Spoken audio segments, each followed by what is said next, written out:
Hello friends, welcome to my new video. आज मैं share बाज़ार के बारे में नॉलेज दूंगा। कई लोग शेयर बाज़ार को जो है जुआ समझते हैं, सट्टा समझते हैं। ऐसा नहीं है, बल्कि शेयर बाज़ार से ही देश चलता है। देश की ग्रोथ कहीं ना कहीं शेयर बाज़ार से ही जुड़ी हुई है। तो शेयर बाज़ार को जुआ सट्टा कहना गलत है। लोग कहते हैं कोई प्रोफेशनली शेयर बाज़ार का काम करता है, तो लोग कहते हैं ये तो जुआ सट्टे का काम करता है, कहीं नहीं जाता है, दुकान नहीं है इसकी कोई जॉब नहीं है, पैसा पता नहीं कहाँ से कमाता है, 2 नंबर का करता है। ये गलत बात है। शेयर बाज़ार हमारे देश का, क्या बोल सकते हो, मकान का जो नींव होती है ना, वो है शेयर बाज़ार। तो शेयर बाज़ार जुआ नहीं है। शेयर बाज़ार बहुत ही अच्छी चीज़ है, बहुत अच्छा करियर बन सकता है अगर आप इसको सीखो तो। और शेयर बाज़ार के अंदर अगर आप शेयर खरीदते हो कोई कंपनी का, जैसे मान लीजिए मैंने रिलायंस का शेयर खरीदा, तो मुकेश अंबानी का मैं पार्टनर हूँ। फ़र्क ये है मेरे में और मुकेश अंबानी जी में कि उनके पास कंपनी का 51% स्टेक है, कंट्रोलिंग स्टेक है, और मेरे पास एक शेयर है। बस इतना फ़र्क है। बाकी मैं उनका पार्टनर हूँ as per the law, as per the constitution of India, as per the books. मैं उनका पार्टनर हूँ। तो ये होता है शेयर बाज़ार। शेयर बाज़ार जो कंपनियाँ होती है उसके लिए 2 एक्सचेंजेस बने हैं। 90s के दौर में एक एक्सचेंज था सिर्फ, वो था BSE, बॉम्बे स्टॉक एक्सचेंज। उसके बाद में 20s में आते आते 2000 के बाद में एक और एक्सचेंज आया, NSE, जिसका फुल फॉर्म होता है नेशनल स्टॉक एक्सचेंज। और अब दोनों में कंपनी लिस्टेड हो सकती है। अगर आप भी कोई अच्छी कंपनी बनाएं और आपको फंडिंग चाहिए, तो आप BSE और NSE में अपनी कंपनी लिस्ट कर सकते हैं, लोगों को अपने शेयर बेच सकते हैं, लोग आपसे शेयर खरीदेंगे, उसके बदले आपको पैसे देंगे, आपकी फंडिंग इकट्ठा होगी और आप कंपनी पे अच्छा काम कर सकते हैं। शेयर बाज़ार बहुत अच्छी चीज़ है। और ये जो खरीद बेच होती है वो ब्रोकर्स के थ्रू होती है। मार्केट में कई बड़े बड़े ब्रोकर्स हैं, जैसे शेर खान है, ग्रो है, एंजल वन है, डेल्टा एक्सचेंज है। हालांकि वो थोड़ा क्रिप्टो में आ जाता है, वो इसमें नहीं है। बहुत सारे ब्रोकर्स हैं इसमें। तो ये इनके थ्रू हमारे जो ट्रांजैक्शन होते हैं वो इनके थ्रू होते हैं। और आप शेयर खरीदते हो, फिर धीरे धीरे करके उसके प्राइस बढ़ते हैं, फिर आप बेचते हो। इससे आप मुनाफा कमाते हो।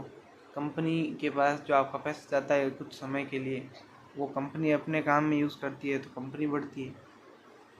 तो ऐसे करके ये साइकिल चलता है। और साथ ही शेयर बाज़ार में और भी काफ़ी चीज़ें होती हैं।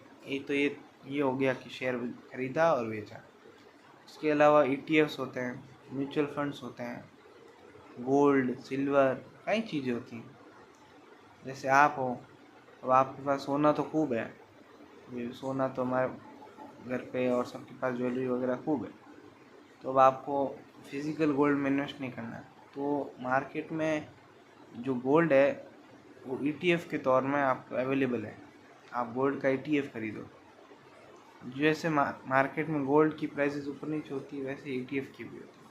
तो ETF की प्राइस बढ़ेंगे, गोल्ड की प्राइस बढ़ेंगे, ETF के भी बढ़ेंगे। तो आप उसको कभी भी, दिन रात, कभी भी आपके पास अर्जेंट होगा तो आप बेच सकते हो। गोल्ड के लिए आपको जाना पड़ेगा कोई जो ज्वेलर होता है वगैरह, ज्वेलरी वगैरह शॉप पे, फिर वो आपको अपना कट वगैरह करके देंगे, या ऐसे लेना होता है तो आपको चार्जेस वगैरह बहुत होते हैं। तो इसमें ये आपकी जो दिक्कत है वो ख़त्म हो जाएगी। सिर्फ आपको ETF खरीदना है, उसके प्राइसेस बढ़ेंगे, बेचो, बस। सिल्वर भी होता है इसी तरह से। और म्यूचुअल फंड्स इस टाइप के होते हैं कि 3 टाइप के होते हैं म्यूचुअल फंड्स भी। एक होता है लार्ज कैप में, एक होता है मिड कैप में, और एक होता है स्मॉल कैप। लार्ज कैप में ऐसा होता है कि जैसे रिलायंस है, HDFC बैंक है, ये बड़ी बड़ी जो कंपनियां हैं जो कि कभी डूब ही नहीं सकती, जिन पे भारत की जो है अर्थव्यवस्था टिकी है, वो कंपनियां हैं। हाल ये बड़ी कंपनियां हैं, भरोसेमंद है, तो इनकी ग्रोथ भी स्लो है, तो इनका एवरेज 12 से 15% का रहता है।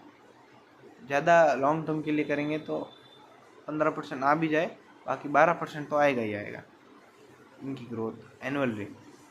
और उसके बाद मिड कैप है, उसका रहता है कुछ 15 से 18% के बीच में। 15% तो आएगा ही आएगा, 18% भी आ सकता, उसमें थोड़ा रिस्क भी रहता है क्योंकि मिड कैप कंपनियाँ हैं तो ज़्यादा वो नहीं होते हैं। और उसके बाद में आता है स्मॉल कैप। स्मॉल कैप में वो होती छोटी कंपनी जो होती है ना, छोटा मार्केट कैप होता है 5,000 करोड़ से कम, उनका जो शेयर होता है वो उसमें ना वो इन्वेस्ट करते हैं म्यूचुअल फंड्स वाले, तो उसमें रिस्क ज़्यादा रहता है, लेकिन उनमें ग्रोथ भी अच्छी है। अगर उनमें अच्छे शेयर्स हुए, अच्छे स्टॉक्स हुए, तो वो ग्रोथ बहुत ज़्यादा दे सकते हैं। वो आपको ग्रोथ दे सकते हैं 25%, 30% तक दे सकते हैं, 40-50% तक भी दे सकते हैं, लेकिन उनमें रिस्क भी उतना ही रहता है। तो ये म्यूचुअल फंड्स हैं, इनमें आप SIP कर सकते हो। 100 रुपये से स्टार्ट कर सकते हो आप। 100 रुपये स्टार्ट करोगे, इसका क्या फ़ायदा होगा कि आपकी आदत पड़ जाएगी धीरे धीरे, क्योंकि नहीं तो आप ऐसे 1,000-2,000 एकदम से नहीं डाल सकते, क्योंकि जो शेयर बाज़ार को अभी अभी जिसने समझा है, ज़्यादा नहीं जानता है, उसका इन्वेस्टमेंट करना थोड़ा यूँ लगता है मन में से कि नहीं इतना हम जानते नहीं। तो धीरे धीरे आपको विश्वास होगा, जब आप धीरे धीरे देखो ना, 100 रुपये डालो, फिर वो 100 रुपये का रोज़ रोज़ हर महीने 100 रुपये डालोगे, 12 महीने बाद में 1200 हो जाएगा, फिर उसका कुछ इंटरेस्ट जो जुड़ेगा वो 1300 रुपये हो जाएगा, लगभग 1400 रुपये हो जाएगा। धीरे धीरे आपको जब पोर्टफोलियो बनना चालू होगा, तब आपको भाई लगेगा कि हाँ एक कॉर्पस इकट्ठा हो रहा है अच्छा खासा, फिर आपको ट्रस्ट होगा इस चीज़ पे, तो फिर आप इसमें और इन्वेस्टमेंट करोगे तो फिर और बड़ा कॉर्पस बनेगा। तो आप रिटायरमेंट की एज तक होता है, लॉन्ग टर्म का होता है, क्योंकि इस गेम में अगर आपको अच्छा पैसा बनाना है तो आपको 15 से 20 साल का सोच के चलना पड़ेगा। तो ये आप 20 साल की उम्र है आपकी, तो आप 40 या 50 साल की उम्र तक आपका अच्छा खासा करोड़ का जो आपका जो इन्वेस्टमेंट होगा, उस हिसाब से आपका बढ़िया कॉर्पस इकट्ठा हो जाएगा। ठीक है, उसके बाद आप उसको जो भी है आपको करना है उसमें यूज़ कर सकते हैं। गवर्नमेंट जॉब वाले भी करते हैं, प्राइवेट जॉब वालों के लिए और भी अच्छा है कि इकट्ठा हो जाएगा उनके लिए। उसके बाद में होती है ट्रेडिंग। ट्रेडिंग होती है वो एक तरह का रोज़ का व्यापार मान लो, जो दुकानदार वगैरह बैठते हैं दुकान वगैरह खोल के, उस टाइप का ही है वे। बस फ़र्क ये है कि वो सुबह से लेकर शाम तक दुकान बैठते हैं, ग्राहकों से बात करते हैं, समझते हैं उनकी दिक्कत वगैरह, उनका सामान लाते हैं। जैसे कपड़े लाया है तो कपड़ों में अपना कुछ मार्जिन जोड़ेंगे, खर्चा जोड़ेंगे वगैरह वगैरह, फिर उनको सेल करेंगे। इसमें ये नहीं होता है, इसमें सस्ते में ख़रीदा शेयर, महंगे में बेचा उसी दिन। स्टॉक्स में तो क्या है, वो इन्वेस्टिंग की तरह भी हो जाता है और रोज़ का भी हो जाता है। इनमें क्या है कि आपको रोज़ ख़रीदना है, रोज़ बेचना है, वो होती है ट्रेडिंग।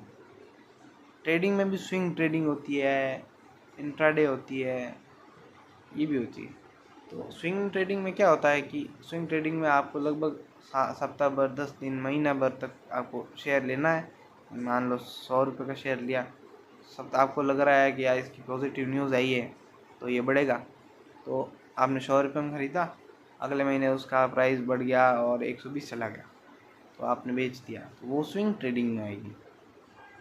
शॉर्ट टर्म इन्वेस्टमेंट भी कहते हैं पर स्विंग ट्रेडिंग में आएगी, क्योंकि शॉर्ट टर्म इन्वेस्टमेंट साल भर तक होता है। लॉन्ग टर्म इन्वेस्टमेंट कहते हैं वो 2 साल से जो ऊपर होता है उसको लॉन्ग टर्म में आता है, वो 2 साल से नीचे जो भी होता है वो शॉर्ट टर्म में आता है। इसको अपन महीनों में, इसलिए अपन इसको स्विंग ट्रेडिंग कहते हैं।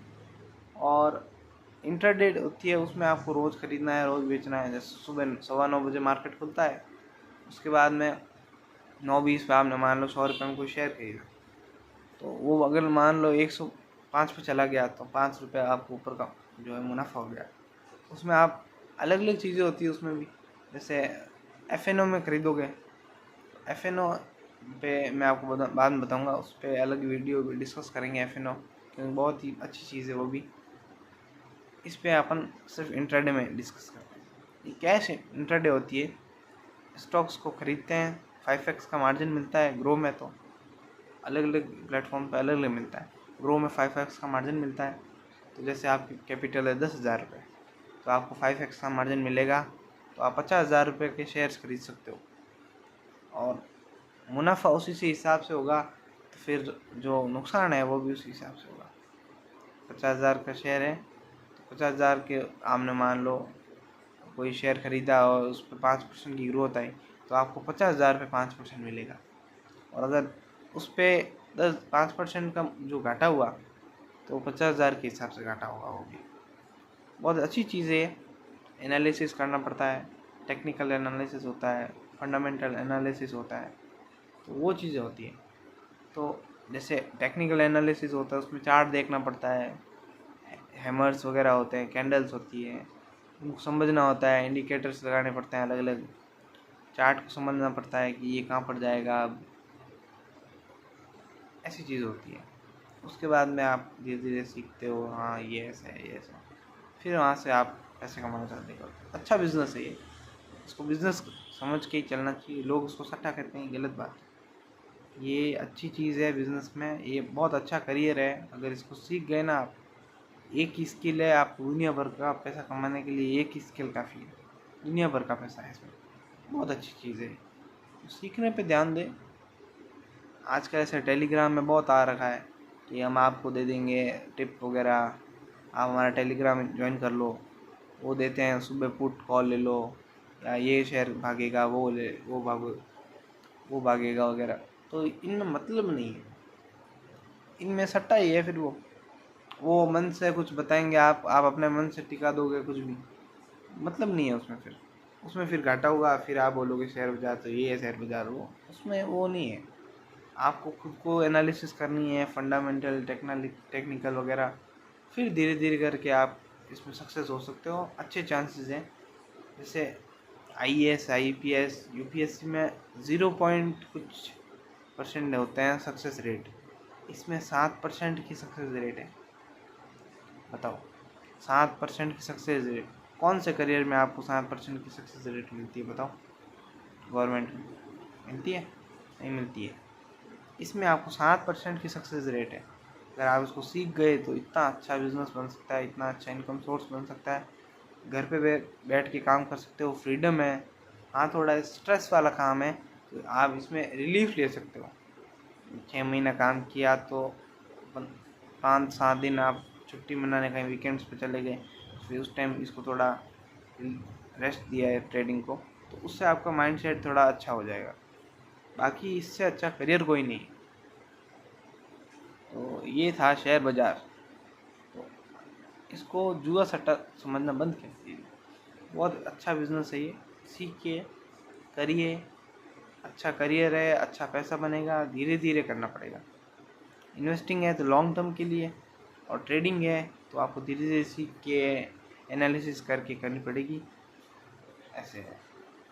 तो ये था मेरा शेयर बाज़ार का जो नॉलेज था मेरा। मैंने भी इधर उधर से बुक्स वगैरह कुछ पढ़ी है मंगवा के, और फिर मैंने शेयर बाज़ार को सीखा है। मेरे को भी काफ़ी टाइम हो गया शेयर बाज़ार से सीखते सीखते। मैं 2022 से सीख रहा हूँ, 3 साल हो चुके हैं मुझे सीखते सीखते। मैंने नॉलेज बटोरी है, और मैंने आपको शेयर करने का मेरा मन में आया कि पब्लिक के सामने शेयर करें, फ्रेंड्स को शेयर करें। तो भाइयों, मैंने आपको शेयर करी ये नॉलेज। बहुत अच्छी चीज़ है ये, इसको सीखना चालू कीजिए, इन्वेस्टिंग कीजिए। अगर आपको ट्रेडिंग का टाइम नहीं है, ट्रेडिंग में तो आप समझ सकते हो भाई, जॉब वगैरह करते हो तो ट्रेडिंग में टाइम नहीं मिलता है। तो ट्रेडिंग डिसिप्लिन वाली चीज़ है, उसको आपको सेटअप बना के प्रॉपरली रूम में वगैरह बैठ के करनी पड़ती है। तो उसमें नहीं कर सकते हो आप, इन्वेस्टिंग कीजिए। इन्वेस्टिंग बहुत अच्छी चीज़ है। वॉरेन बफेट, राकेश झुनझुनवाला, ये किस चीज़ से पैसे बनाए? इन्होंने इस चीज़ से पैसे बनाए, इन्वेस्टिंग कर करके। तो आप इन्वेस्टिंग कीजिए, अच्छी जॉब कीजिए, जो भी आप कर रहे हैं वो कीजिए, और धीरे धीरे करके अपना कॉर्पस जो आप कर सकते हैं। ठीक है दोस्तों, थैंक यू। चैनल को सब्सक्राइब कीजिएगा, लाइक कीजिएगा, कमेंट कीजिएगा अगर मेरा वीडियो अच्छा लगा। Thank you.